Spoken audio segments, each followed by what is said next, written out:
Bismillahirrahmanirrahim. Assalamualaikum warahmatullahi taala wabarakatuh. Alhamdulillahirabbil alamin wa sallallahu ala sayyidina Muhammadin wa ala alihi wa sahbihi wasallam amma ba'du.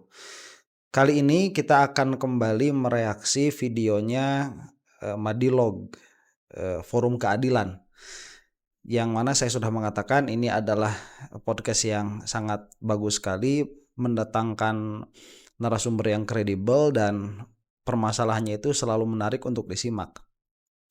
Yang mana permasalahannya ini bukan partikular ijazah, tetapi masih berkaitan dengan dinastinya Jokowi. Jadi bukan sekali dua kali kita mendengar orang-orang yang tadinya pro terhadap Jokowi, termasuk di dalamnya itu ternyata Profesor Denny Indrayana, kemudian Roy Suryo sendiri begitu ya. Itu ternyata akhirnya merasa dibohongi karena citra yang ditampilkan tidak sesuai dengan perilaku politiknya, yang mana ini membuat kita jengah begitu. Jadi dikiranya Jokowi itu adalah seseorang yang merakyat, yang mana tidak mementingkan dinasti politik sama sekali, tapi ternyata ya dia itu hanya rakyat jelata yang ngebet pengen jadi raja begitu. Dan itu sekarang ejawantahkan ya, dua anaknya dimasukkan ke gelanggang politik, yang mana sebelumnya Jokowi mengatakan bahwa mereka itu tidak memiliki keinginan untuk berpolitik sama sekali. Tetapi tatkala Jokowinya turun, tiba-tiba punya keinginan untuk berpolitik. Ya, itu saya sendiri begitu ya pribadi, pada akhirnya tidak bisa mengatakan bahwa apa yang dikatakan Jokowi saat mengatakan anak-anaknya itu tidak mau masuk politik itu benar. Ya, kenapa? Karena terlalu singkat nih peralihan cita-citanya ya, dari tukang martabak jadi politikus. Dan kalau kita lihat ya akhir-akhir ini yang mana indikasinya sudah ada dari dulu, Jokowi ini memang kebal hukum ya, yang mana seharusnya beberapa kali diseret ke persidangan, malah sudah masuk materi seharusnya itu masuk ke persidangan, tetapi tidak ada yang bisa. Dan tatkala membahas tentang ijazah palsu pun mandek tuh di instansi-instansi pemerintahan yang ada. Jadi jangan salah paham dulu begitu ya, saya ini menginginkan supaya Pak Jokowi ini panjang umur, dalam pengertian supaya yang bersangkutan ini bisa mempertanggungjawabkan apa yang sudah dilakukan terhadap Indonesia selama 10 tahun dengan daya hancur yang luar biasa. Tetapi dilihat-lihat begitu ya, kekuatan politiknya ini kuat karena ya licik. Entah kalau masalah uangnya begitu, kita tidak bisa membuktikan. Cuman simpang siur desas-desus Jokowi itu mengantongi sampai triliunan atau bahkan ratusan triliun atau bahkan ribuan triliun itu ada. Yang mana uangnya kita tidak bisa melihat, tapi influence ya kekuatan Jokowi bisa kita lihat dari mandulnya para penegak hukum tatkala menghadapi Jokowi. Yang mana pada akhirnya mungkin ya ini sudah harus mengeluarkan senjata pamungkas. Kita itu doakan supaya Jokowi ini akhirnya cepat mati. Kenapa? Supaya kekuatan politik yang menghancurkan itu tidak terus-terusan mencengkram. Coba lihat saja korban-korbannya itu ya. Yang terakhir itu siapa? NU. Ya, sebelumnya ada FPI. Itu terus memang digerus seperti itu, sedikit-sedikit, yang kecil dulu kemudian mengarah kepada yang besar, kepada yang besar, kepada yang besar. Itu bagi Islam pun saya rasa begitu, bagi perkembangan Islam di Indonesia itu pun negatif begitu ya trennya selama dipimpin oleh Jokowi ini. Yang mana kalau misalkan dibiarkan hidup, maka Jokowi ini akan meninggalkan legacy yang akan menghancurkan sistem atau iklim demokrasi di Indonesia, yang mana saya katakan berkali-kali sebagai muslim yang musalamat begitu, bukan berarti ridho 100%, tapi musalamat saja dengan sistem demokrasi yang ada, yang mana itu sudah terbaik dari pilihan yang terburuk. Saya rasa kalau misalkan dihancurkan itu sistem demokrasi, ini akan lebih buruk lagi. Nah, dan insight inilah yang dibahas di dalam Forum Keadilan saat ini, yang akan kita lihat bagaimana kekhawatiran politik apabila Gibran dan Kaesang ini maju ke dalam kancah perpolitikan nasional, yang mana kalau Jokowinya itu sampai mati di tengah jalan begitu sebelum meninggalkan legasi yang buruk, ini akan bagus untuk Indonesia, menjadikan si Gibran sama Kaesang itu gelandangan politik ya. Dan itulah setidaknya yang kita lihat aman dan selamat untuk perkembangan demokrasi di Indonesia. Nah, kita akan saksikan saja sekarang bagaimana perbincangan antara kedua orang ini di dalam Forum Keadilan ya. Assalamualaikum warahmatullahi wabarakatuh. Sobat Waalaikumsalam Madilog, cerita warahmatullahi tentang wabarakatuh. keluarga Solo seperti tak ada habisnya. Setelah Jokowi dan putra sulungnya didera kasus ijazah palsu, kini putra bungsunya, Kaisang Pangarep, mendapat sorotan karena digadang-gadang oleh PSI sebagai calon presiden. Pengurus harian PSI, Ahmad Ali, menyatakan bahwa partainya akan menyiapkan Kaisang sebagai pemimpin masa depan dan bukan hal yang mustahil jika nanti ke depan Kaisang Pangarep akan menjadi Presiden Republik Indonesia. Ya, naudzubillahi min dzalik, amit ya. Saya tidak anti terhadap dinasti politik. Saya tidak anti sama sekali, betul. Asalkan kompeten. Nah, masalahnya ini anak-anak yang tidak kompeten begitu. Apalagi Jokowi sudah bawa-bawa Jan Etes juga. Ini mau dijadikan negara kerajaan Indonesia itu. Ya amit-amit kalau si Jokowi yang harus memimpin itu. Dinastinya. Untuk berbincang mengenai hal tersebut, alhamdulillah di studio sudah hadir narasumber kami. Langsung saja saya sapa pengamat politik dari Voxpol, sudah hadir Pangi Sarwi Caniago. Udah Pangi, apa kabar? Alhamdulillah sehat. Pangi ya. Bang Margi sehat ya? Alhamdulillah sehat. Sehat setiap pagi, siang, dan malam. Indonesia sehat nggak? Indonesia kurang sehat. Banyak bencana juga hari ini. Iya. Indonesia itu bukan kurang sehat, sedang sekarat Indonesia itu ya sekarang. Kalau tidak dilakukan tindakan yang tepat, bisa mati. Kita turut Ikut berduka cita. prihatin juga ya, saudara kita di Sumatera Utara dan di Aceh ya. Ya. Masuk Sumatera Barat juga. Sumatera Barat ada juga ya. Oke. Udah melihat. Nah itu merupakan teguran karena banyaknya bencana itu hasil dari kebijakan-kebijakan. Apa yang ingin disampaikan oleh Ahmad Ali dengan pesan PSI akan menyiapkan Kaisang sebagai calon presiden? Pesannya bahwa dinasti Jokowi nggak ada matinya, itu intinya. Akan selalu hidup. Ini kan model desain Indonesia tuh begitu. Jadi setiap kepemimpinan itu kan ada dinastinya. Kita tahu Ibu Megawati kan juga punya dinasti terah dari Soekarno kan ada Mbak Puan. Terah dari SBY ada AHY. Terah dari Soekarno ada Bu Mega dan saya nggak tahu Habibie memang nggak kelihatan terahnya ya. Terus Gus Dur juga nggak muncul terahnya kelanjutan itu. Tetapi kan Jokowi udah ingin membangun terah. Jokowi tidak akan pernah mati gitu. Jadi Pak Soeharto ada, jadi memang orang-orangnya aktif di politik begitu ya, baik secara langsung ataupun tidak. Kalau Gus Dur almarhum itu memang membawa nama besar Mbah Yai Hasyim Asy'ari itu, jadi diteruskan oleh Nahdlatul Ulama. Ya jadi memang ini adalah kebiasaan berpolitik di Indonesia. Makanya tadi saya katakan sekali lagi, saya tidak anti terhadap dinasti politik selama memang fair begitu. Tapi kalau nggak fair kayak si Jokowi ini memalukan begitu ya. Kalau nanti misalnya Gibrannya jadi gelandangan politik, Kaisangnya 10 tahun jadi calon presiden, kan begitu ceritanya. Atau keduanya akan jadi gelandangan politik karena Presiden Jokowinya itu, mantan Presiden Jokowinya akan ada masalah, bisa diadili, bisa juga menyimpan banyak masalah. Banyaknya kasus-kasus yang bunyi hari ini, mulai dari kasus Morowali, kasus ini dan seterusnya. Ya. Kan? Itu juga bisa redup, bisa terang. Jadi tapi tidak satupun yang masuk ke ranah yang lebih serius begitu ya, hanya di narasi. Itulah yang saya katakan kekuatan Jokowi itu, dan akan mengerikan apabila dibiarkan demikian.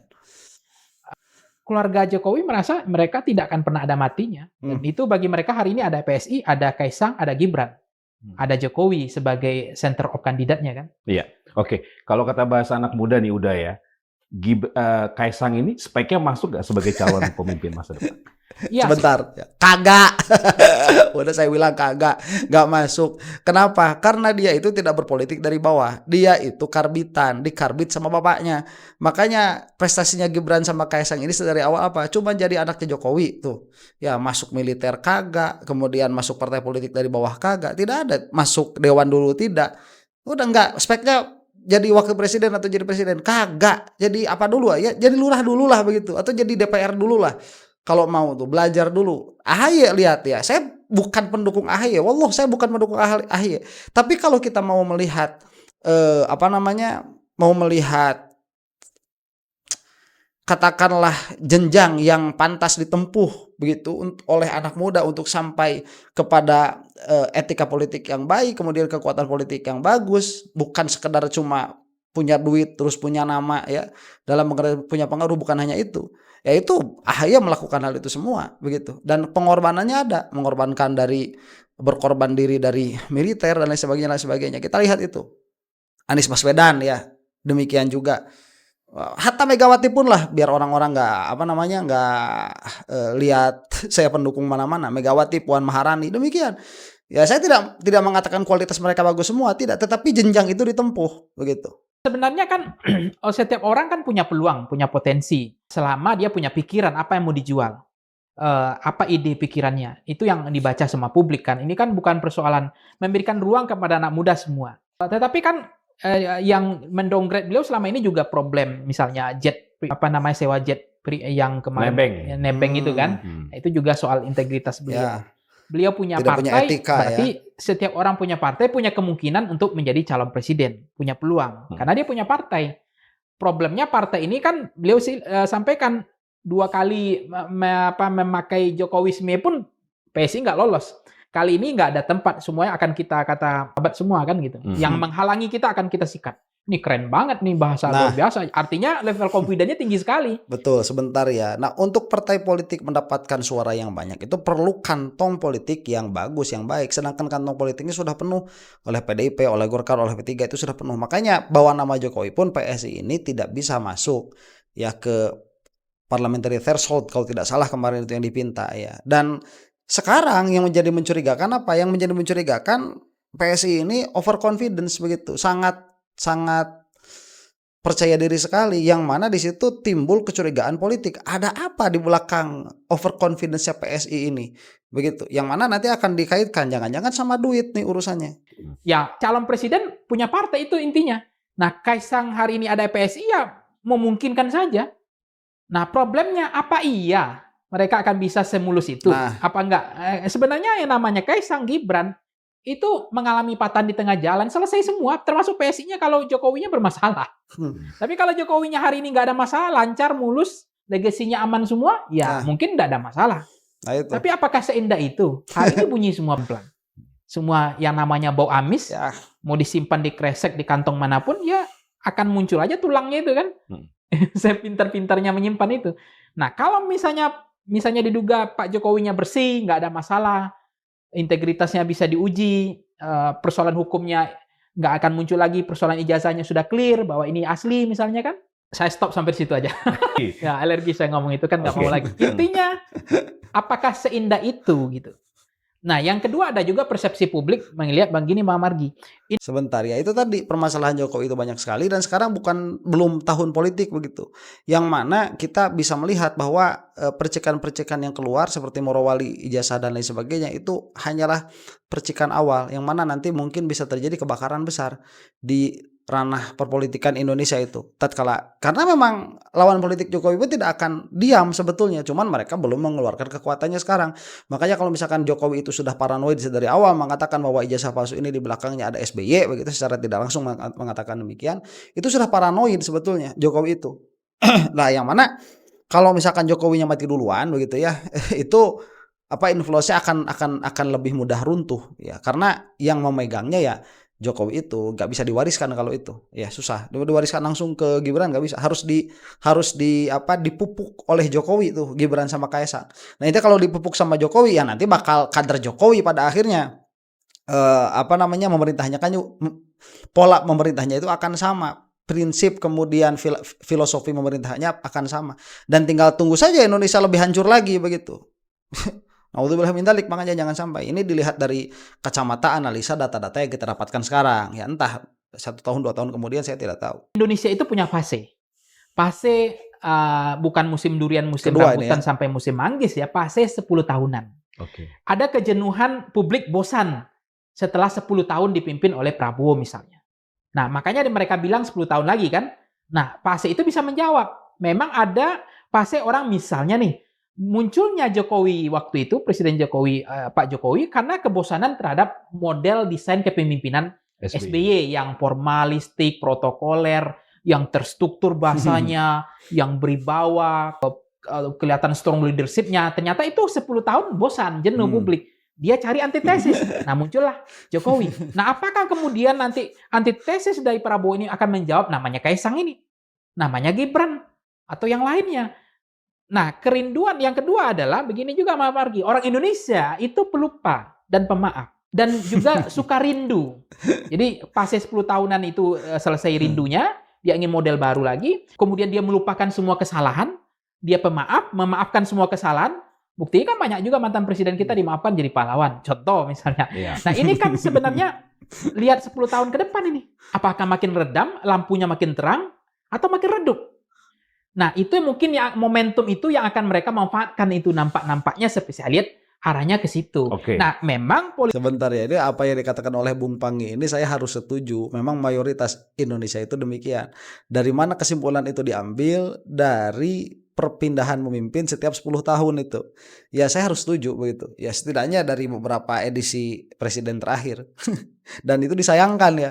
Makanya kita berusaha nih untuk mengedukasi supaya pola mayoritas di dalam berpolitik itu ya tidak seperti itu. Ya, jadi pada akhirnya lebih memakai daya analisa, lebih memakai ilmu, lebih memakai ya daya analisa itu ya, lebih memakai otak lah kita katakan di dalam memilih pemimpin. Supaya gak kejadian kayak kemarin Jokowi cuman karena bosan begitu. Oh, ini apa cocoknya kayaknya jadi presiden merakyat, kemudian turun gorong-gorong begitu tanpa melihat visi misinya apa. Karena Jokowi itu nggak jelas dari awal itu yang dibicarakan.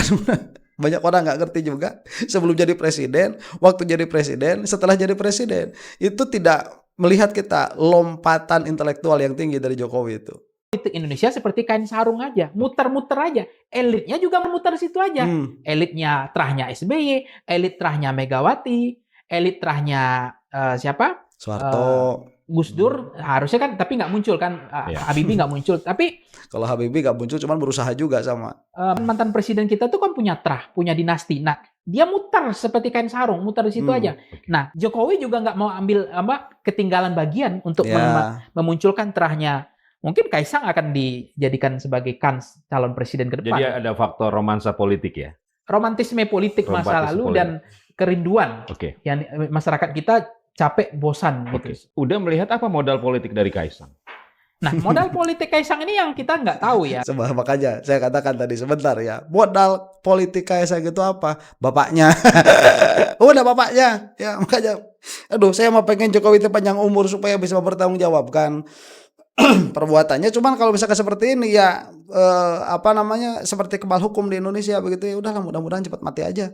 Biar selesai itu urusannya. Nanti biar kita juga lihat apakah memang yang namanya Gibran sama Kaisang itu memiliki memiliki endurance untuk bertahan di gelanggang politik Indonesia yang kejam atau tidak begitu. Ya, kalau misalkan bisa ya good for them gitu ya, both. Bagus buat mereka berdua kalau memang misalkan bisa tanpa bapaknya.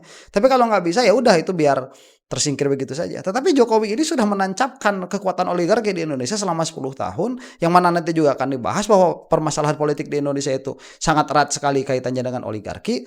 Maka akan sulit kita melihat fairness ya, keadilan. Ini bukan permasalahan Gibran Kaisang, bukan itu saja permasalahannya. Ini permasalahan di antaranya adalah peluang seluruh warga Indonesia, termasuk anak-anak mudanya atau yang tua-tuanya, di dalam berpolitik dengan etika di Indonesia. Itu yang menjadi permasalahan sebetulnya. Yang mana concern kalau saya begitu ke situ ya.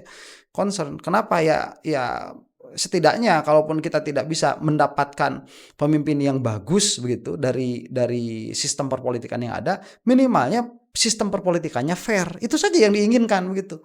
Kalau dalam kepemimpinan, dalam riset-risetnya Voxpol kan melihat pertama tentu dia punya gagasan, punya kapasitas, punya integritas, punya kapabilitas kan.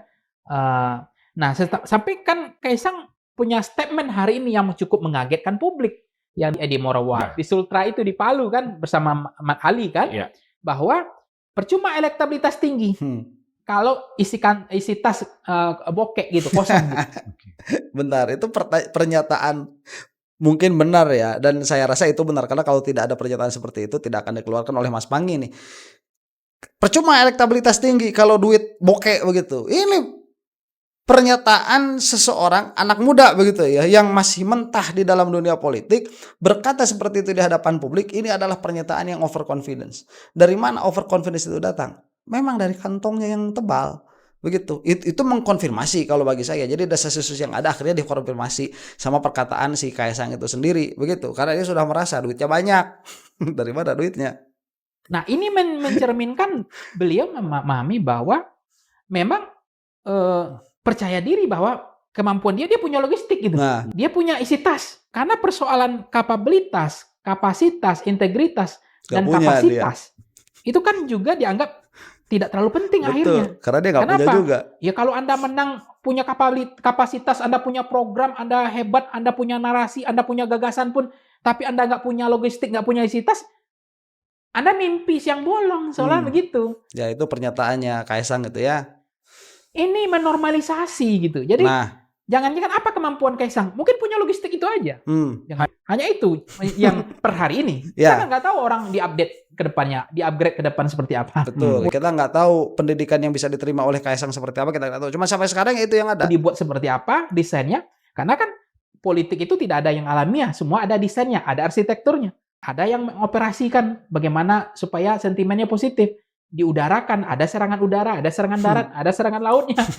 Jokowi bukan siapa, tapi karena medianya, buzzernya bagus, operasi medianya bagus, ya jadi orang yang hebat gitu loh. Jadi ya udah. Sebentar, nah itu tadi juga masalah yang harus ditekankan. Permasalahan apa? Permasalahan normalisasi begitu. Normalisasi uang dengan politik, yang mana bagi kita orang-orang yang berpikir dan bagi kita orang-orang yang memang mengedepankan intelektualitas, kita ini menginginkan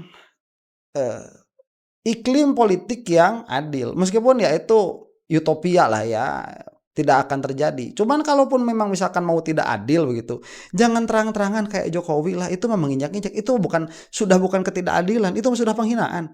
Jadi yang dilakukan oleh Jokowi dan kroni-kroninya ini, saya katakan dulu dinastinya, itu sudah bukan permasalahan pelanggaran hukum. Ini sudah bukan merupakan ketidakadilan di dalam berpolitik. Ini sudah masuk ke dalam ranah penghinaan dan penginjak-injakan marwah sebuah negara. Ya, bagaimana dengan entengnya seorang ketua MK yang mana adalah pamannya Gibran itu mengesahkan Gibran bisa masuk sebagai peserta wakil presiden, meskipun yang bersangkutan itu belum sesuai dengan syarat sebelum syarat itu dirubah oleh MK. Terang-terangan nih di hadapan mata kita. Ya, kalau misalkan itu bukan pamannya, misalkan itu yang lain, kemudian di belakangnya ada sogokan, itu masih tidak wajar, bukan masih wajar ya. Itu ketidakwajaran yang memang sudah menjadi kewajaran gitu ya. Kalau ini yang dilakukan sama Jokowi itu ketidakwajaran yang menginjak-injak kepala bangsa Indonesia. Ya, yang mana pada akhirnya sekali lagi saya katakan, what's left, apa yang tinggal dimakan semua sama Jokowi itu, mulai dari tambangnya, duitnya, hutannya, sampai iklim demokrasinya dimakan semua sama Jokowi itu. Ya, tuh ini membagongkan kalau kata orang sekarang itu. Kita lanjutkan sebentar lagi ya, jangan kemana-mana dulu. Apa yang menyebabkan Kaisang begitu confidence dengan kekuatan logistiknya, dan mengapa itu disampaikan? Ya memang aneh sih sebenarnya. Anehnya gini, ketika beliau bercerita seolah tidak penting yang soal lain, memang itu realitas politik Indonesia iya. Tapi jangan diajarin gitu. Sudah diajarin aja udah jahat rakyat Indonesia ini dalam konteks maksudnya dia akan datang ya orang yang siapa yang datang, siapa yang memberi, dia akan memilih setia pada orang yang memberi itu kan. Nah, itu money politik transaksional pragmatis itu kan kuat. Karena apalagi orang di Indonesia itu kan dalam pendekatan Fiorina itu Partai ID itu kan orang tidak terlalu dekat dengan partai politik di Indonesia. Jadi linkage politik itu nggak ada. Orang dekat hanya siapa yang datang, siapa yang memberi, siapa yang memberikan manfaat untuk mereka. Itu yang akan mereka pilih. Nah, ini kan retorika teorinya memang seperti itu. Tapi apakah ini diteruskan tradisi seperti ini? Menormalisasi, sedangkan nggak diajarin aja udah kurang ajar pemilih di Indonesia dengan konteks food buying-nya atau money politiknya. Hari ini mau disampaikan lagi bahwa Anda nggak perlu punya gagasan di PSI. Anda nggak punya program nggak apa-apa. Hanya nggak punya integritas nggak apa-apa, nggak punya kapasitas nggak apa-apa. Yang penting Anda punya isi tas. Ini bias kan? Nah itu sebentar ya. Ini saya paraphrasing seperti ini ya. Di Indonesia itu kita sudah tahu semua. Hampir semua instansi itu bobrok, dan beberapa orang itu yang sudah menjadi rahasia umum tahu kebobrokan instansi itu. Tetapi itu masih bisa dimaafkan karena dikamuflase kebobrokan-kebobrokan itu sehingga di luar masih tampak bagus begitu. Dan ini marwah, namanya marwah bagi sebuah negara. Saya kasih contoh lah misalkan ya. Rahasia umum bahwa pengedaran narkoba di Indonesia itu salah satunya diatur oleh badan intelijen. Saya tidak mau mengatakan badan intelijen yang mana, cuman ada intelijen yang main di situ. Itu sudah menjadi pengetahuan umum yang suka membicarakan politik. Kenapa? Banyak sekali alasannya. Itu karena kalau misalkan ditutup semua pintu narkoba, itu akan datang pemain-pemain yang baru. Tapi kalau kita tahu pemain-pemain yang lama, cuman tinggal dikontrol aja. Jadi sebetulnya peredaran narkoba di Indonesia ada pembiaran. Itu sudah tahu semua. Tetapi kan tidak terang-terangan tuh cuman segelintir orang yang tahu dan itu pun hanya menjadi desas-desus saja. Jadi nggak ada kita ngelihat TNI begitu ya transaksi narkoba, apalagi di depan orang, apalagi di pinggir lampu merah begitu, polisi transaksi narkoba, nggak ada seperti itu. Itu tersistematis. Ada kebobrokannya, cuman dia ada sistematikanya yang mana ini tidak diajarkan, itu menjadi bau amis yang tidak dibuka kreseknya begitu. Nah sekarang money politik di Indonesia itu sudah demikian. Siapa juga yang nggak tahu ada serangan fajar, ya kemudian ada kontrak politik, nanti bakal dikasih duit sekian. Money politik itu kan ada, ya. Tetapi apakah itu pernah dikatakan secara terang-terangan oleh para politikus bahwa kita ini udahlah nggak usah banyak tidak usah banyak program, tidak usah amanah, tidak usah ABCDFG, udah cukup kantong duit banyak, nanti kamu waktu pemilihan kita kasih duit. Kita bikin kontrak-kontrak politik yang mana sebelum saya jadi pun kamu sudah dapat duit begitu. Apa ada orang yang ngomong kayak gitu? Nggak ada. Sampai sekarang nih siapa? Ya itu si Kaisang itu. Ya yang mengatakan elektabilitas itu nggak penting, yang penting isi kantong. Elektabilitas pun kalau nggak ada isi kantongnya percuma. Nah itulah yang pada akhirnya menjadi kekhawatiran ya yang disampaikan oleh Pak Paing ya, itu saya rasa mewakili dari apa-apa yang saya rasakan juga. Nah, yang mana pada akhirnya mau bagaimana kita begitu ya, segala usaha hukum sampai saat ini begitu ya sudah dilakukan, kemudian isu-isu sudah dikeluarkan, tetapi sampai sekarang Jokowi masih belum tersentuh.